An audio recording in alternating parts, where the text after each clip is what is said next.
اللہ اکبر۔ فائیور ایک اسرائیلی کمپنی ہے، میری آمدن کا بڑا حصہ فائیور سے آتا ہے۔ غزہ کے موجودہ حالات کے مطابق کیا یہ حلال ہے؟ دیکھیں، بائیکاٹ کرنا مصنوعات کا ایک الگ چیز ہے، لیکن کسی کمپنی میں آپ جاب کر رہے ہیں یا فری لانسنگ کے طور پہ کام کر رہے ہیں، اس کے ناجائز ہونے کا کوئی بھی قائل نہیں ہے۔ کسی بھی معتبر مفتی نے، عالم نے اس کو ناجائز نہیں کہا ہے، کیونکہ اس میں صرف یہودیوں کا نقصان نہیں بلکہ مسلمانوں کا بھی نقصان ہوگا۔ آپ جب جاب چھوڑ دیں گے تو آپ کے لیے بھی تو مسائل کھڑے ہوں گے، تو اس سے غزہ کے مسلمانوں کے لیے کوئی بہتری نہیں آئے گی، بلکہ جو مسلمان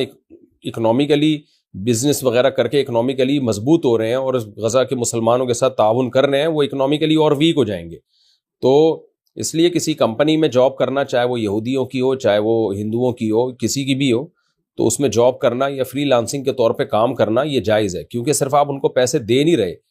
بلکہ لے بھی تو رہے ہیں نا بہت کچھ ان سے، اس کے بدلے میں کام لے رہے ہیں آپ ان سے، یا آپ ان کا کام کر کے پیسے لے رہے ہیں تو آپ بھی تو لے رہے ہیں نا، اور کام ان کا اگر کر کے دے رہے ہیں۔ تو اس لیے کسی بھی معتبر عالم مفتی نے اس کو ناجائز قرار نہیں دیا کہ ان کے ساتھ جاب کرنا، ملازمت کرنا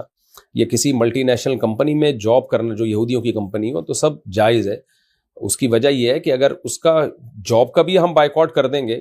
تو مسلمانوں میں بہت بڑی تعداد بے روزگار ہو جائے گی، تو کیا کریں گے پھر وہ؟ تو اس لیے نبی صلی اللہ علیہ وسلم نے یہودیوں کے ساتھ ہر قسم کی تجارت کو حلال قرار دیا ہے، حالانکہ اس وقت بھی یہودی مسلمانوں کے خلاف بہت کچھ کر رہے تھے، اور ظاہر ہے جب جاب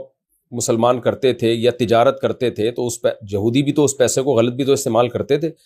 تو بات یہ ہے کہ ہم بھی تو اس کو صحیح بھی تو استعمال کر رہے ہیں، پھر ہمیں جو پیسہ مل رہا ہے۔ تو اس لیے بزنس کو کوئی بھی ناجائز نہیں کہتا، آپ کر سکتے ہیں۔